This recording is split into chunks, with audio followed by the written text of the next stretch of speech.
Living Word. This is Greg with your 2-minute faith break today. I want to read to you from Matthew chapter 9 at the end, verse 35. Jesus went through all the towns and the villages, teaching in their synagogues, proclaiming the good news of the kingdom, and healing every disease and sickness.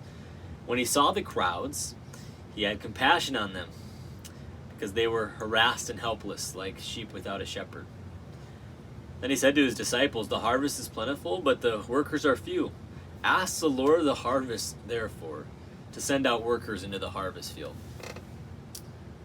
There's a lot happening here in 2020. There's a lot happening here this week, especially in regards to our state up in Minneapolis. And I know people have a lot of different opinions on that, but today I just want to point out this. Jesus, when he saw crowds of people, he didn't say friendly crowds or rioting crowds.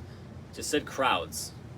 There's probably a mixture of what Jesus experienced when he saw crowds. Sometimes he was being swarmed by them. Other times they were sitting, he was teaching them.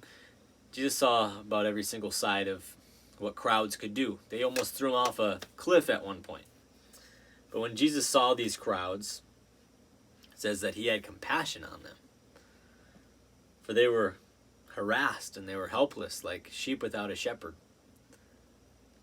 This word for compassion, and this in the Greek talks about, it was guttural. It was he was moved. It was deep in his bowels. He had compassion. It moved him. How's your compassion these days? Jesus saw these people, and then immediately his heart went out to their hearts. He says, man, there's a lot of harvesting to do, but the workers are few. And then he moves on to prayer, and then he says, ask the Lord of the harvest, therefore, so that he will send workers into the harvest field. When you see crowds or when you see people, I encourage you to have compassion on them these days. Compassion does a lot more than most things we attempt.